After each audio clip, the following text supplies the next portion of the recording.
All right, hello everyone. We are back to talking about multi-computation, and the theory is that Nick here has now done the things we were hoping for in the last few weeks, and so we're going to be able to talk productively about multi-computational programming. So, Nick, you with us? Hopefully. Yeah. Okay, good. All right, and this is a documentation. All right. So let's see what we got here.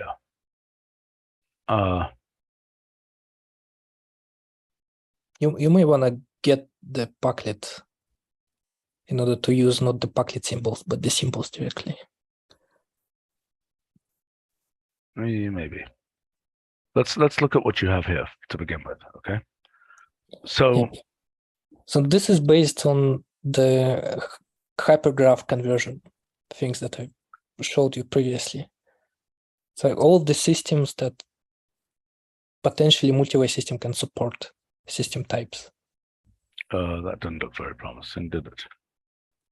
Oh, for God's sake. What do I do here? Is there an update that I have to run? Maybe for the multi-replace. Okay, well, it came up with some update mechanism there. Update. Yeah. Why did it beep? This is not good. Good opportunity to test things as always. What's that? Is this updated or is it not? Why is it beeping? Oh, I don't know. Okay, so wait a second. So just resource function. If you just want to get it to work, I assume you should just type resource function of multi-replace and do it outside of the message.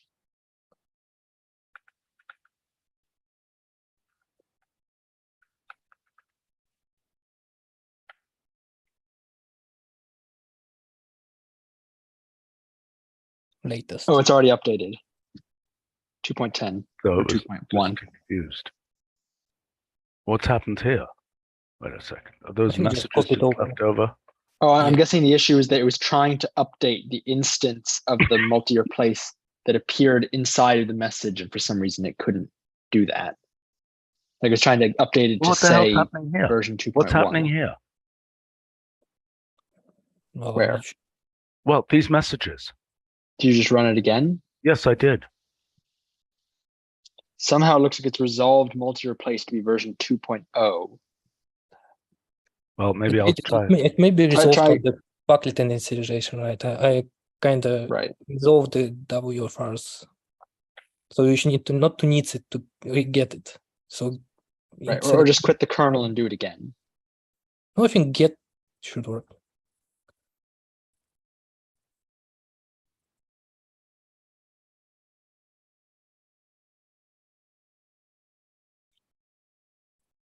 That took a while.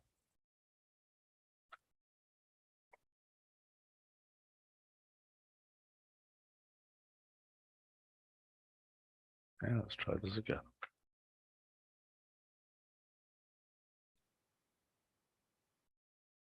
Okay. That's better. Okay. All right. Okay. So does that picture have anything to do with what's actually? No, just a random icon. That's no good. Hypergraph. That's no good. It's no good. We can't use that. I know. It's just a placeholder. It's not like an official thing. There's a lot of things that it's not completed yet here.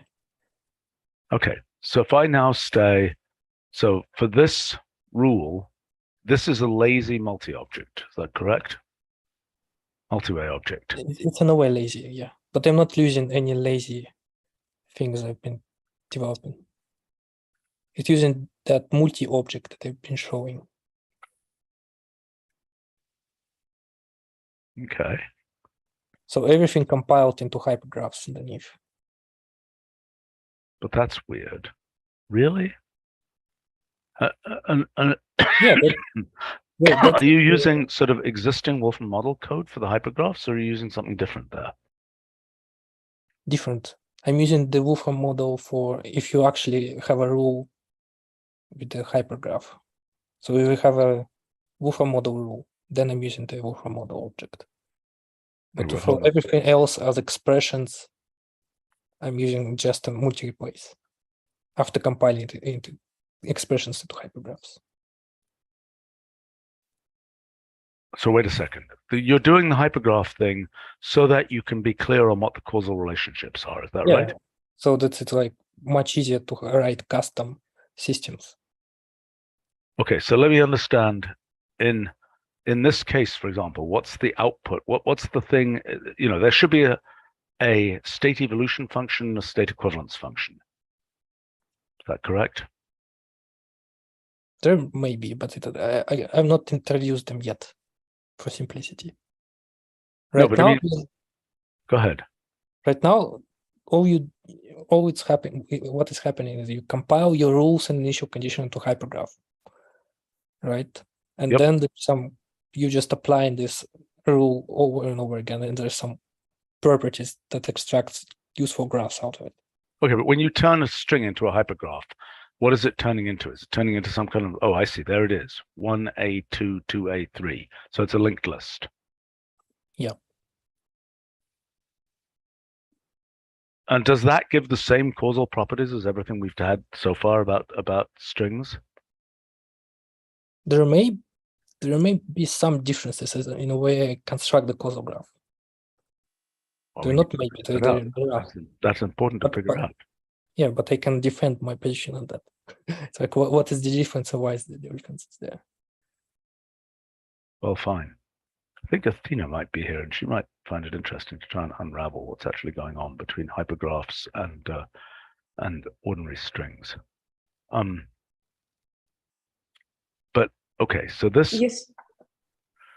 I'm trying to understand actually how this, with what algorithm does this created? Like, how is this connected with the rules above, with the graph above when this object is created? That's for example one question. So what's supposed to be happening is AA is transformed by this rule, A goes to BA into ABA.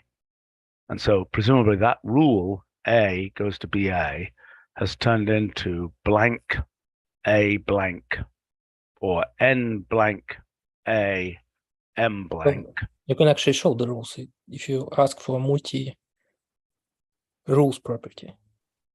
Okay. Multi-rules? What was it called? Because it's not showing up in the properties list here. Well, it's a kind of sub-property of a multi-object, because there's a multi and multi has a rule. No, just not like that. It's like first you ask for a multi-object, and you can ask for rules, or you can just ask rules directly because all the sub-properties are automatically propagated. Oh my gosh, what is this? This is just it's kind of looks like a rule, right? But I kind of applying this is only a first outermost rule for the multi-object, but this rule acts as like a function, right? It applies this function to each hypergraph, and then this like the second argument to this apply hypergraph rules is an actual hypergraph rules. But they look a little bit weird in order for it to work for arbitrary hypergraphs. Is this code efficient? Well, it's as efficient as maybe as subset positions is efficient. Well, I mean, but this has all kinds of extra stuff it's doing with splice and so on. Well, that's the right-hand side. Maybe the bottleneck is actually finding the left-hand side and the list of hyperedges, I think.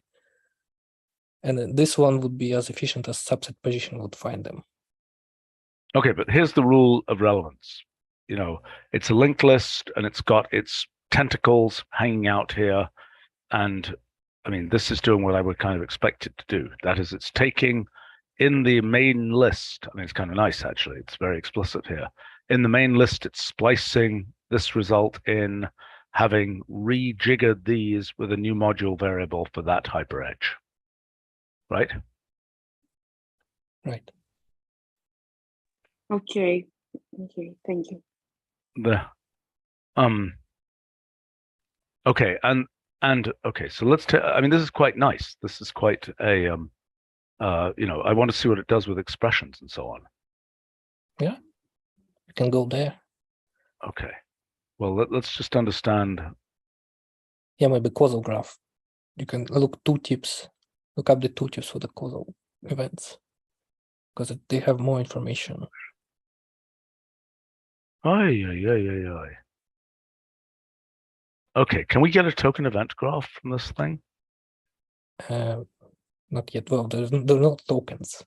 But there are tokens. You've shattered everything into tokens. Those are tokens, right?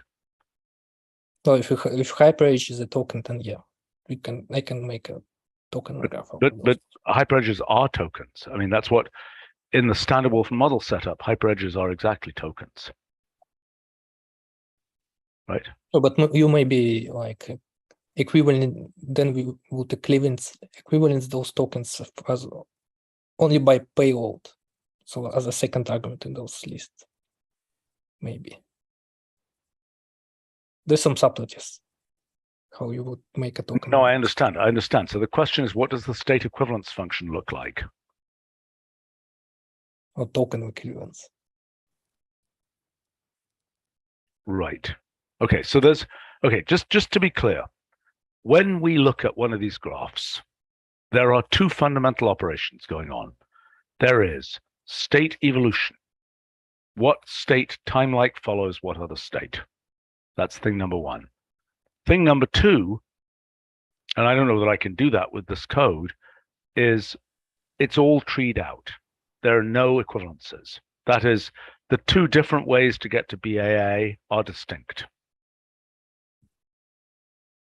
Right, so you must have a thing that explicitly equivalences a BAA with different hyperedge names, different connector names, right? You've got to equivalence those two BAAs with different connector names down to a single BAA there.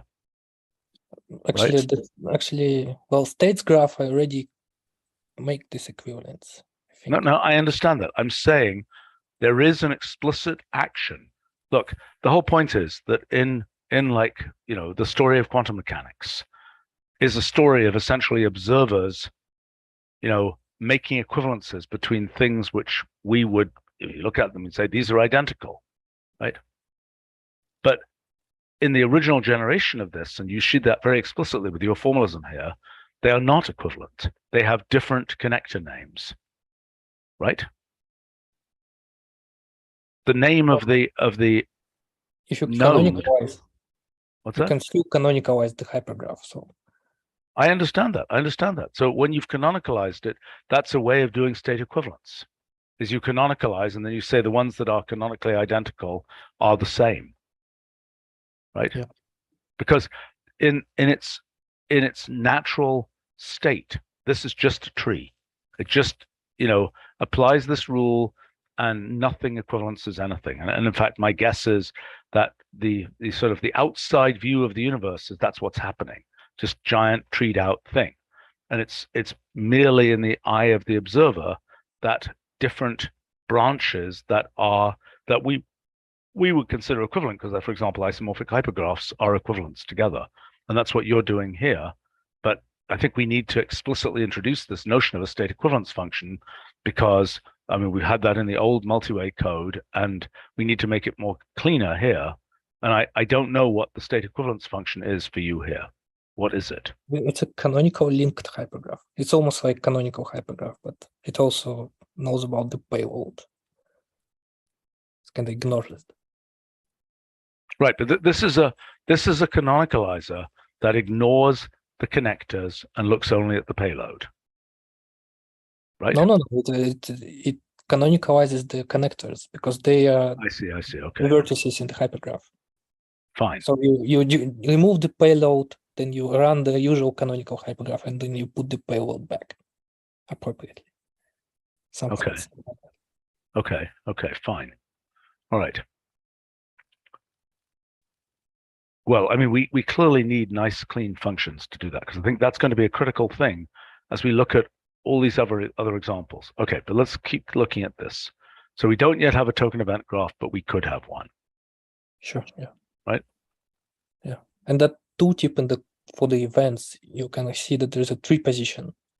This actually, the tree position is position in the multi-way tree before you do any equivalence. So in order to make a causal graph, you actually have to make a tree so that you have events, even they're doing the same thing, but in separate branches. You still have separately, you have two events.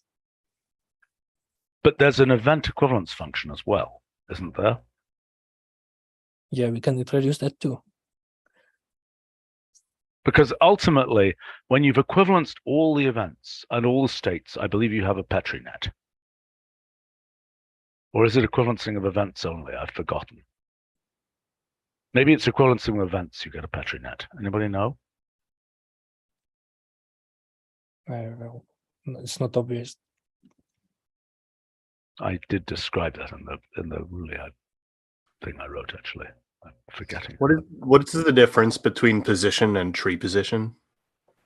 Well, position is a little bit, you can ignore it. It's like an extra thing that actually doesn't mean anything. It's a position of the hyperedge in the list that it's been applied to. But because hypergraphs are unordered, this position actually doesn't mean anything. But I'd still record it. Right, so in other words, Ian, translating, in the way we're doing hypergraphs, it is just a vat of hyperedges. There is no sense in which there is ordering of the hyperedges. The hyperedges are assembled. Go ahead. For strings, it's clear here that it's like actual position of a character that it's being applied to. After canonicalizing it, I think it's going to hold. The position of a hyperedge that the rule has been applied to always be the same as a position of a character. I see. I was wondering if tree position should just be called position, but then I saw that you already had position. Yeah. Well, but I think these names are not right yet. I mean, because, okay, let me just understand this tree position concept. So, first of all, can I generate the pure tree for this thing?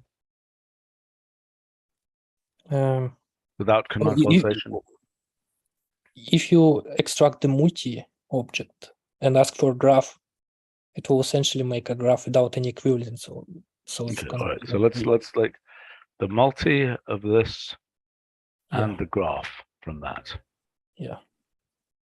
That was uninspiring.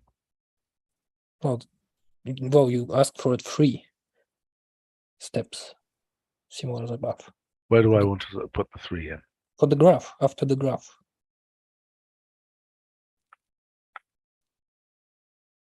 Nice. Okay, so if I do this and I say graph, vertex labels, arrow, automatic. Oh gosh. Yeah, those are the hypergraphs before any canonicalization. Right. What is this matrix form? Yeah, it's all messed up. I mean, if I say X blank, at least let me make them into, I don't know what I should make them into, grids maybe? Maybe just input form. I don't know. Well, I think input form is going to be.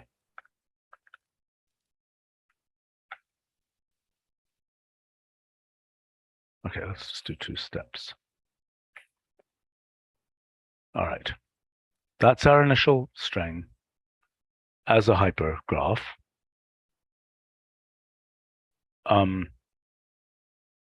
Right. So then, in particular, this thing here, BAA, is, I don't know which ones it is, but it's 2 of these edges. And okay, so now when you label an event, are you labeling that event by its edge? I mean, the event is one of these edges, isn't it? Every one of these edges has an event associated with it. Yep. And where do I put this? Is this in multicomputation? Yes. Any ideas, meetings? In SW notes. You can save it there. Well, okay, fine.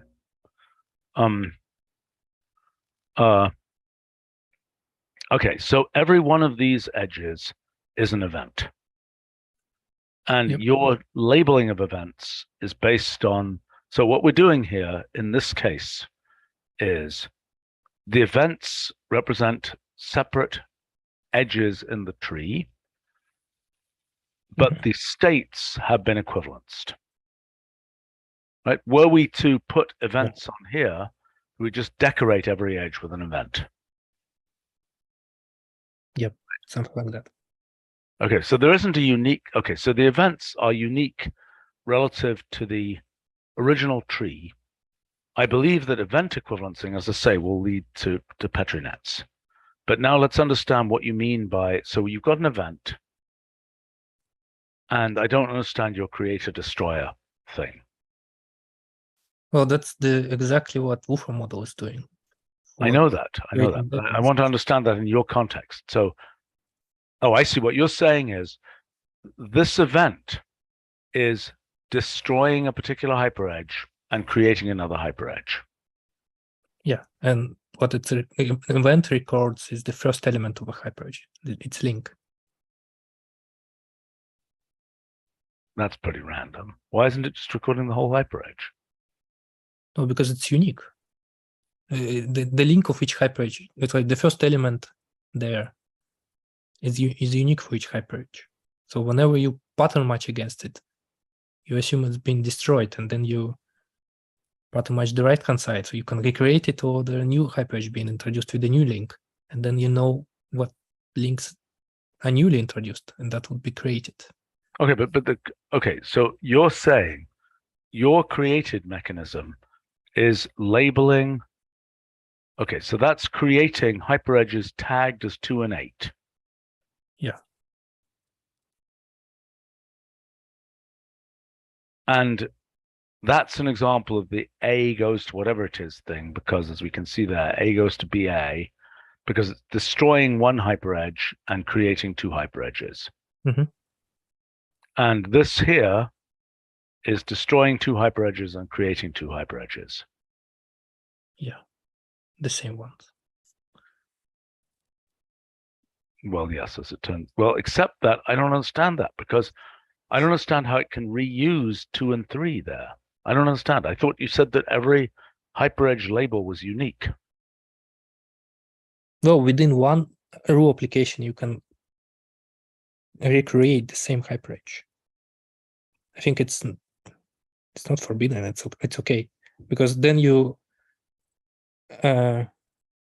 causal connections then would be drawn based on what is created and what is destroyed relative to 2 pairs of events.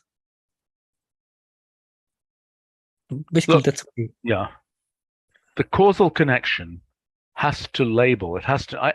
This seems wrong to me, because the causal connection has to go from a destroyer to a creator.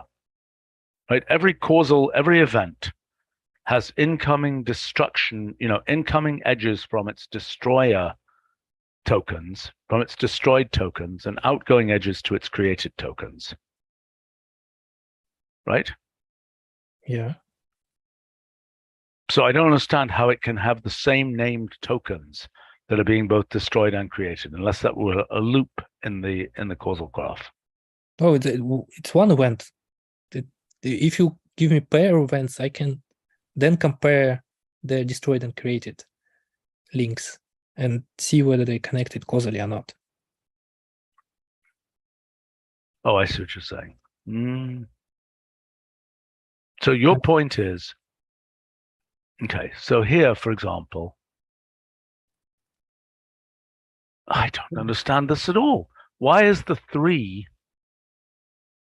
Look, this edge, that edge there could be labeled with these tags that represent what information it is carrying. From the destruction Not of something. carrying anything. You have 2 events there. Why they're causally connected? Because one of events above created link number 3, which the second one below destroyed. I know, but what That's the it. heck is that destroyed 3 in that first event? What's that doing? I would understand what you just said, but why is there a 3? Why is there another 3 being destroyed in that first event? Well, why not?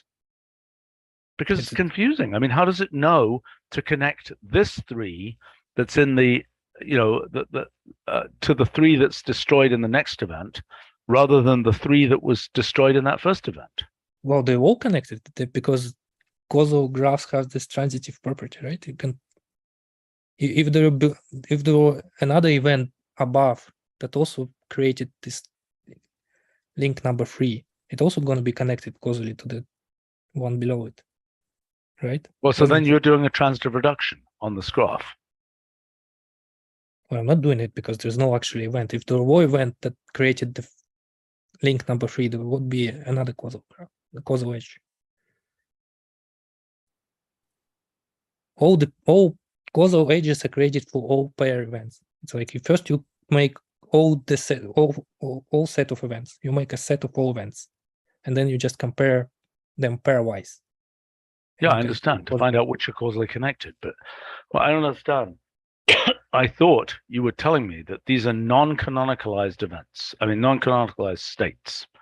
So those states have in them connectors, which are, the first one might be 1, 2, the second one might be 3, 4, et cetera, et cetera, et cetera, that every state has not been canonicalized with respect to its connector nodes. Is that not correct? Well, these states that you're looking at right now, they are canonicalized. This picture was created after you make a causal graph. I understand. So I understand that these are being canonicalized to remove out the hypergraph aspect of it. But the hypergraphs from which that was canonicalized, there are, whatever it is, some number of different hypergraphs. Well, in that particular case, there was only one. But down here, there were 2 different hypergraphs that were canonicalized to the same thing. Correct? Yeah. And I don't understand here. So this one here, am I just being dumb here? I mean, is this what's I don't understand how these labels in these events are these after the canonicalization of the hypergraphs? Because I don't understand otherwise why these have such small ID numbers, like 3 and so on. They may be locally canonicalized. I don't remember, but in some sense, you can get rid of those unique links that being created randomly when you create a new hyper edge. Okay, but let's understand what's going on here. So we've got the pure tree picture, okay? In the pure tree picture, every edge of the tree is an event, okay? Mm-hmm. And then, in order to find out the causal connection between events, what are we doing? What is our procedure? The event here is one that destroys some hyperedges. In this case, it destroys the 2A0 hyperedge and creates this pair of hyperedges, correct? Yeah. And you can canonicalize there so that this unique ugly symbol is I understand you can canonicalize, but I'm saying you've got this thing and its event before canonicalization destroys 2A0 and produces these, right? Right. And in the end, you've got a giant vat of events in the world that you then have to find causal connections between. Right? You are in that vat of events.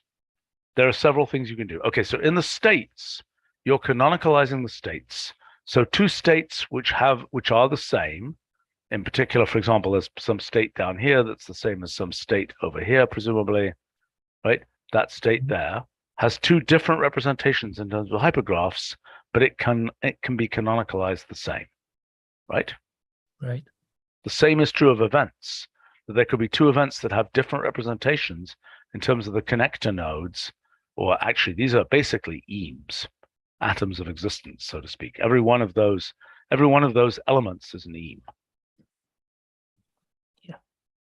So basically, what we're saying is there are non-canonicalized eames, and eames in their natural state are non-canonicalized. You know, every eame, every atom of existence ever generated in the history of everything is unique. That is its nature. But now what you're doing is you could canonicalize across states, you could canonicalize across events, or you can canonicalize across both, where I'm claiming you get a Petri net as a result.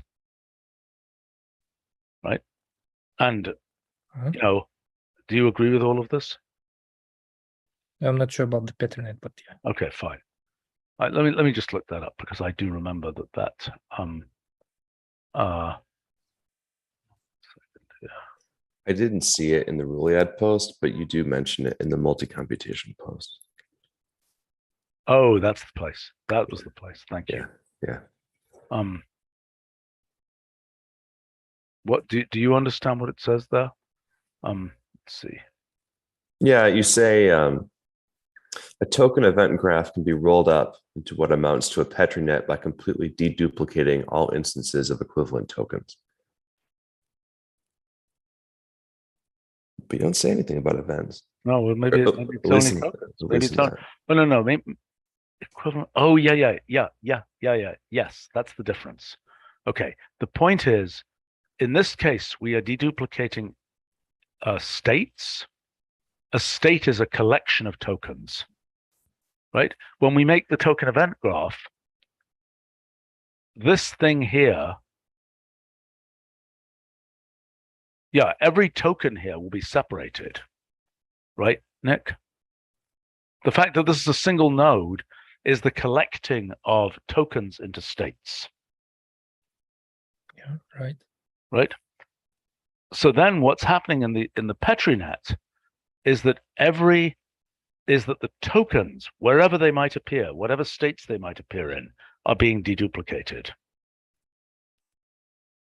Right. So I mean, what we have here, let's just write a couple of notes here. I mean, what we have, I'm going to scribble on this. What we have here is we've got, okay, so we've got the eames, you know, atoms, whatever we call them. We're calling them eames. Yes. We've got tokens, and tokens are collections of eames. And they are ordered collections of eames, aka relations between eames.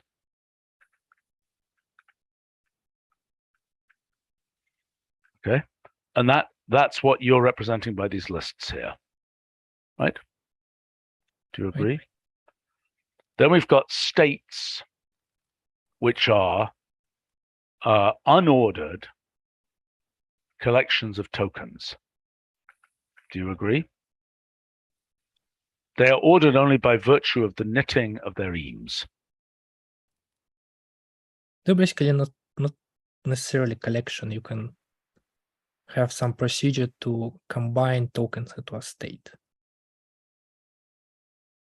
Well, okay, but okay. So look, there's going to be a function. Hold on one second. So then we've got okay. Now next we have events.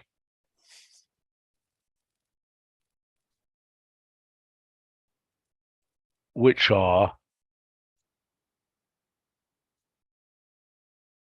well, we've got rules somewhere in this whole thing. Okay, what do the rules say? The rules are basically they consume tokens and generate new ones. Do you agree? That's the basic operation of the rules here. Yep.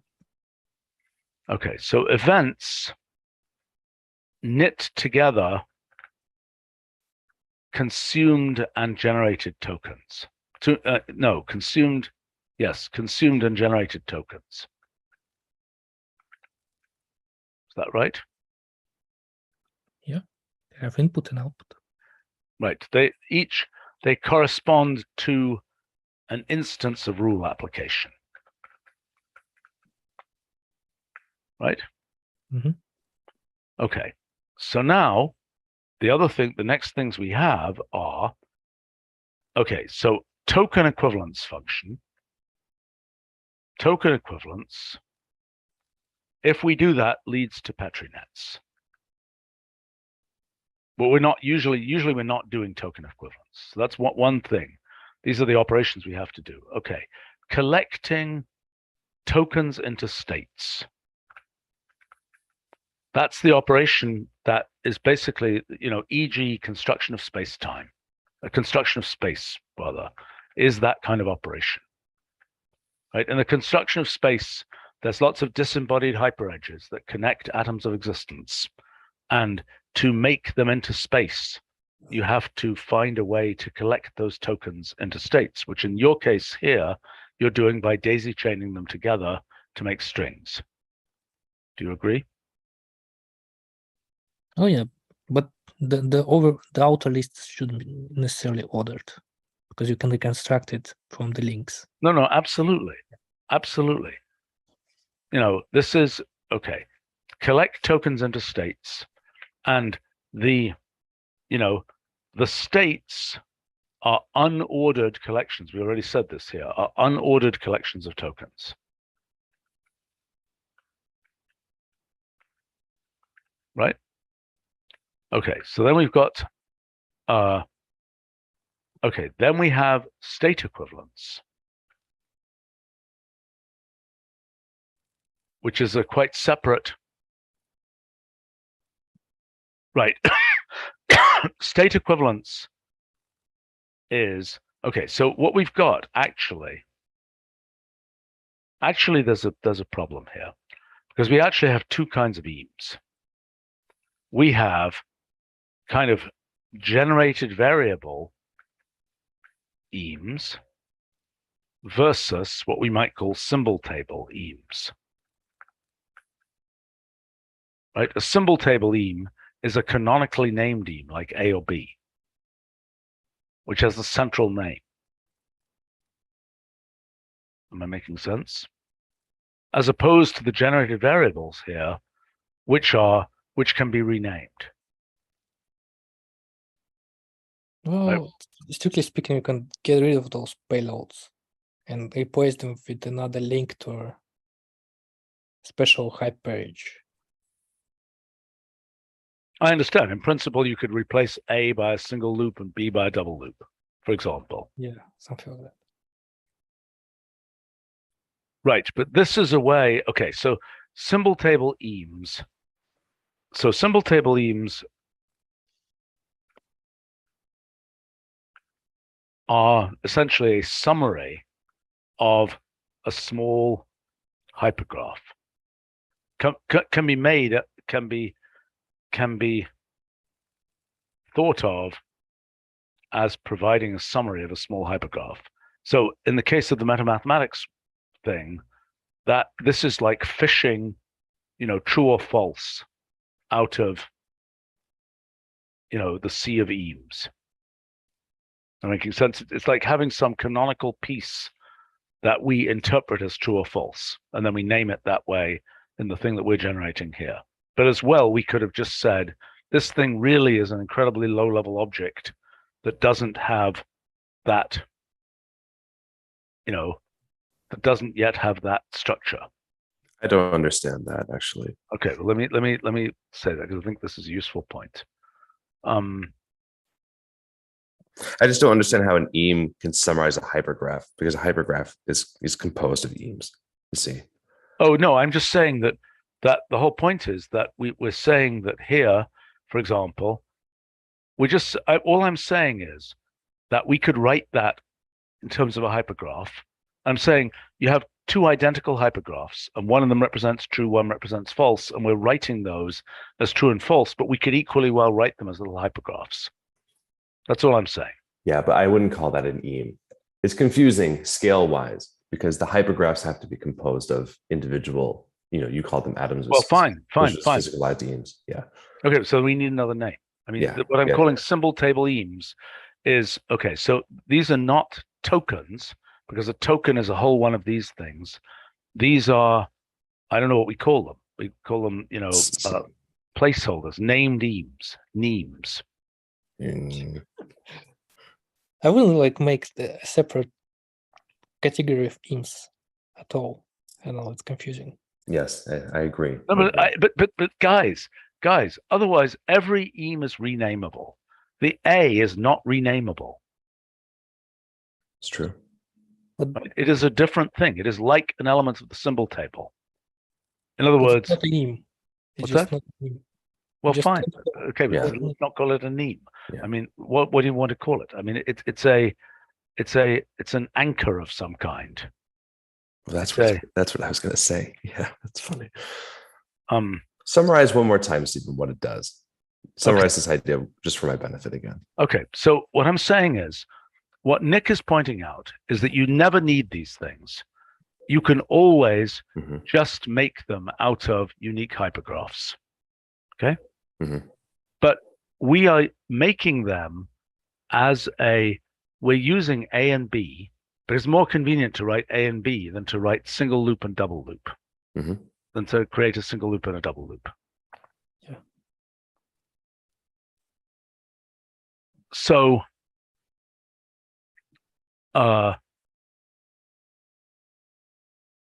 I mean, that's a bad name for them. We need a name for these things because they are the things. They are Is the difference like eames that have a built-in meaning versus eames that yes, are but just they're also they're eames that exactly, but they're eames that have a unique where there can be many copies of them. That's what's confusing, right? Because there are many A's. Otherwise, these ones and twos and things, there's only one of them ever, and any attempt to any renaming is just sort of in the eye of the observer. Otherwise, the normal eames are utterly unique. Yes. Right? Can we But call it these, just a subtoken or something? Because it's a token that has. I'm not sure it's a very convincing subtoken. I was thinking of something like subtoken, but I don't think that's anyway, I think we need a name for these things. I mean here, like this is for strings, and when you actually think of a string, you only really care about the middle character in these triplets. Yes. It's the case that for different kinds of hypergraphs that you don't have that distinction. Absolutely. In the typical Wolfram model type hypergraph, there is no anchor object. Just not there. It's just 1, 2s, and 3s, and everything can connect to everything. Just an arbitrary hyperedge. I mean, in other words, these could be, if this was a graph, every one of these would just be a pair, and there'd be nothing in the middle. There'd be no tag. A tag is too generic a name. I'm not sure what this should be called. We need a name for this anyway. Okay, so let's keep going for a second. I think that's a useful summary. In the branch hill graph, okay, so in this case, you have not specified a foliation for this branch hill graph, right? It's the second one. You mean? Well, what does second mean? In some cosmological rest frame or something? Oh yeah, the step basically. Right. There's like a property. I know this is what we've done before, but yeah. Because I'm doing everything with multi-object, it's like a more lower level thing. You can ask from a multi to get a list of foliations, and foliation is just a list of other multis on each step. So like Wait a minute. How do I get a list of foliations from this multi? First, you ask for a multi-object as before. Okay. So there I compute the multi. Now, how do I get the list of Oh, foliations? just foliations property. You can. Of multi. Yeah. And you can give it a number of steps.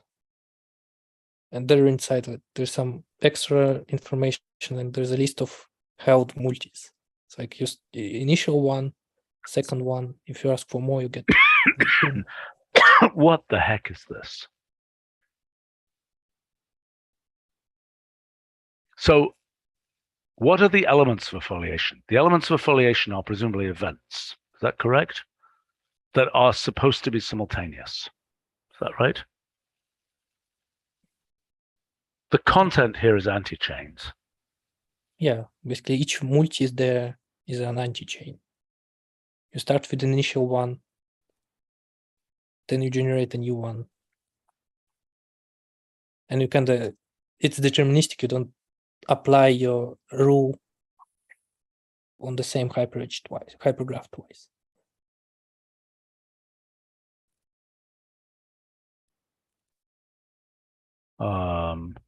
Well, yeah, right. You use up, you're checking off these edges, if I'm not mistaken, and saying I've used that in a foliation, I've used that in a foliation. Now the next foliation has to use new edges, right?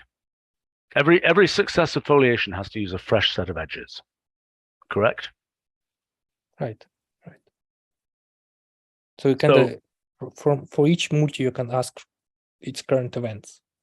So it's shown there in the summary box, shows the states, the hypergraphs, but you can it also holds the rules, and you can ask for what are the events at this point.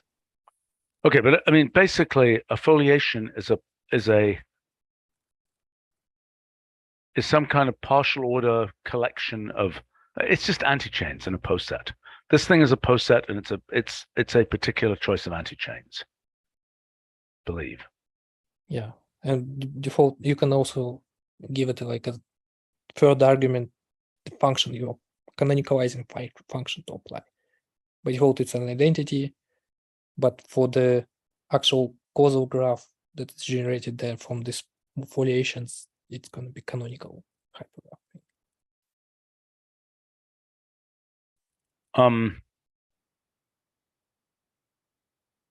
I didn't quite understand that.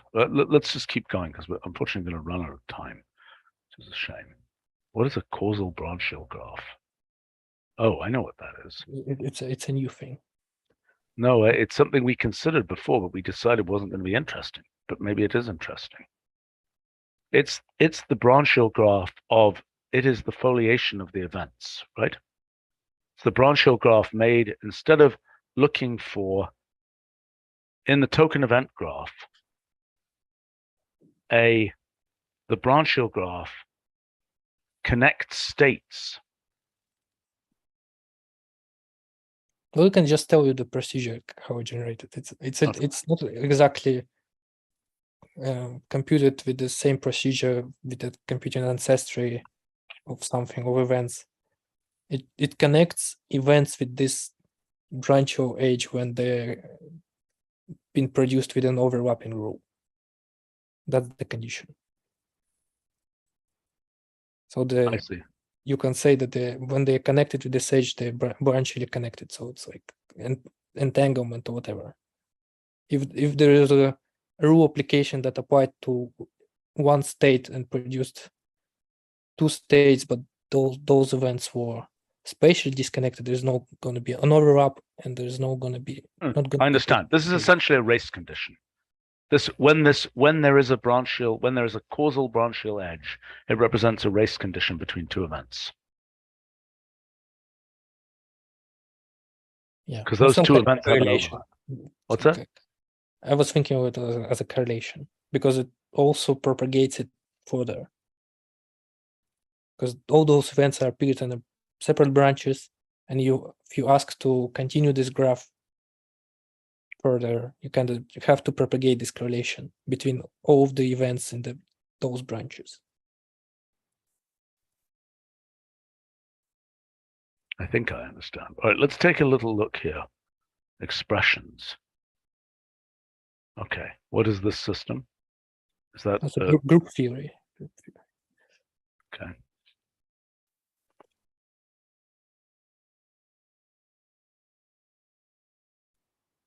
Why is that condition? So that's the identity element. Yeah. Why is that that's the only one that has a generated variable? All the other ones are just why does, oh, I see, that doesn't, because it is just generating an identity. Mm-hmm.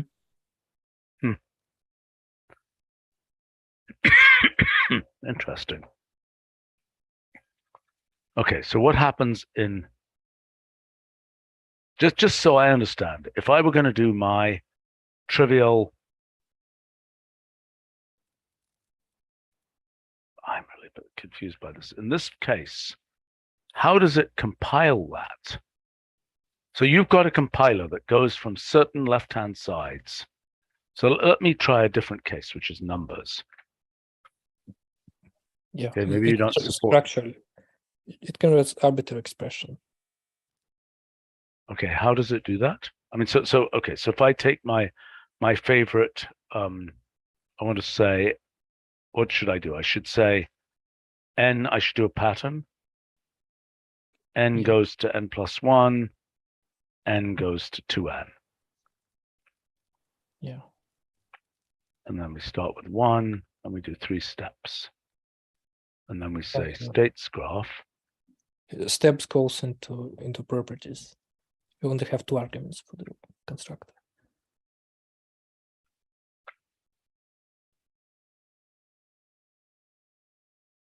What the heck is that?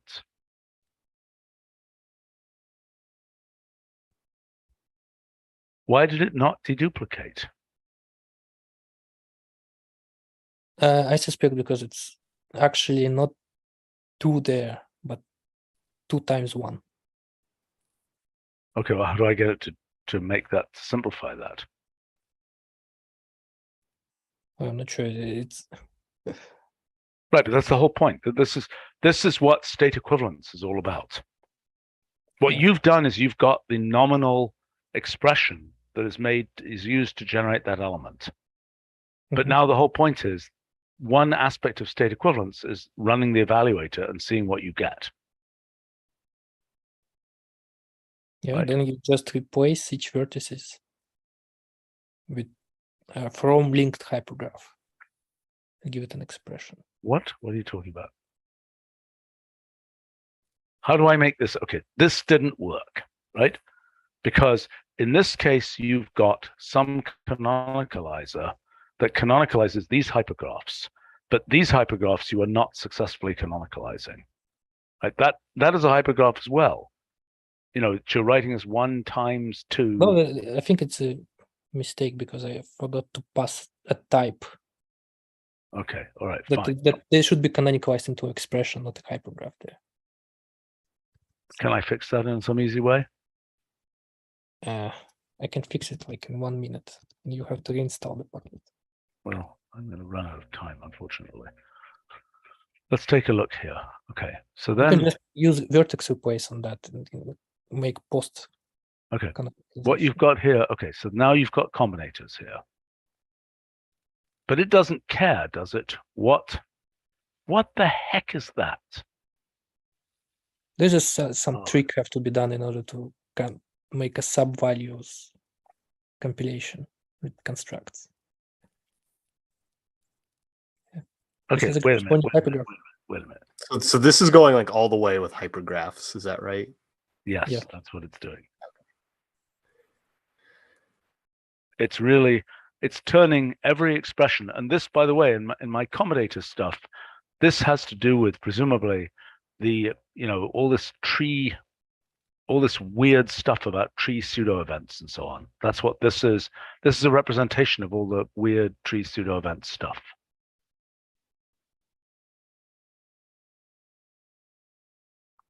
Okay.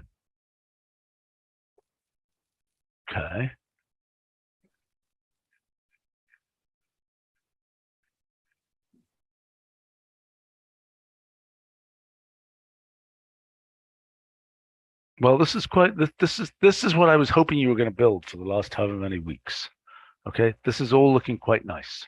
I mean, there's more we have to understand here.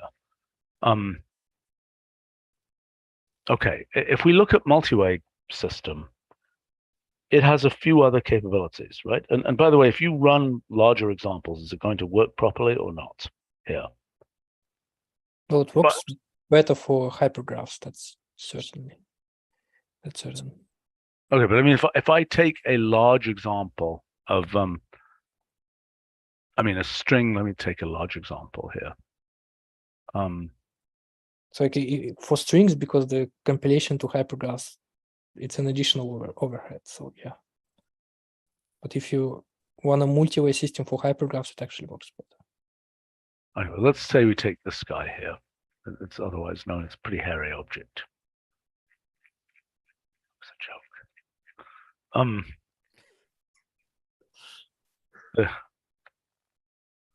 Okay, that was 100 steps, but let's take your thing and, oh, and I assume you have some analog of states graph structure. No, I don't think that you need it. You just vertex shape function or goes automatic. No, that's no good. That's no good. We need something simpler than that, right? We need some way. I mean, it's probably not very well designed here, but we need something that does not involve every single piece of code being festooned with, vertex shape function nonsense. Or do you have a better design in mind than a second property? I don't know. I have not thought about it. Okay, so here now we make a multi-way object, which is this thing. Yeah.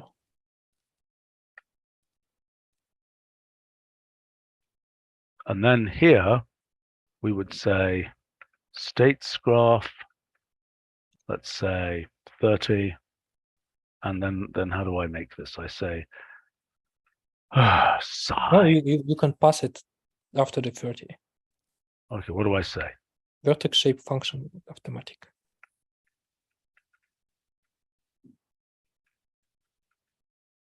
I don't like this way of doing it. It's just too common to want to do the other thing. Okay, we already lost the game. This is unbelievably slow. Yeah, that's Okay, so we need to figure out how to speed this up. Maybe it's compilation, maybe it's something else. This is not going to work. This is way, way, way too slow.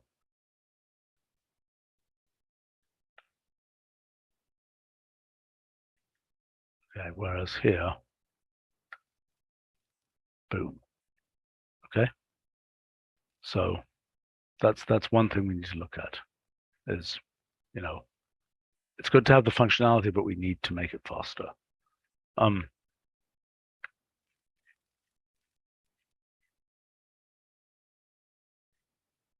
And I guess, in terms of the actual structures you're making here,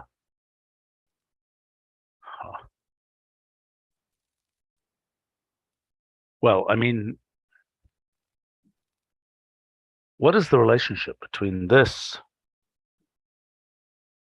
and a multi-way trace graph? Anybody understand that? What's the relationship between your token? So in other words, here we're going all the way with hypergraphs as opposed to expressions. Because in a trace graph, its nodes and its basic raw material are expressions, right? Yeah. Rather than well, the only difference is you just don't have rules corresponding to down values that are automatically extracted for each state at each step. Right. But as I said, as I've said about 500 times, we need these things like find replace path that are basically will operate on these multi-way objects, right? And presumably that's straightforward to build now. Is that true? Well, it depends how general you want to go. Because if you want, this is supposed to support rules very generally. And if you want to find replace path that actually have a reverse direction, I also had a prototype that have like reverse rules that supports arbitrary patterns. Okay. Unfortunately, this is a cost of previous meetings that have not gone so well. This meeting got scheduled as a pure 1 hour block. There's much more we could do here. And we need to continue with this, but I can't do it right this second. So we have to wrap up here, but this is very nice. It's good. And let's, but please, can you figure out how to get like the find replace path type stuff? We got the issue with speed here. What other things do you think are the frontiers of this? Well, I was thinking of how to actually incorporate history into that. It's like Max in his set replace packlet had this multi-history thing. What does that mean? Well, now you're just asking some different kind of graph properties. But what if you actually have to have the same object that you wanna run a few times and it remembers when it went, so that you can continue, something like that. Oh, I see. This Oh, foliation. you mean that instead of the multi just producing a graph, the multi can cache 6 steps of multiness, which is very similar to the lazy situation. Yeah.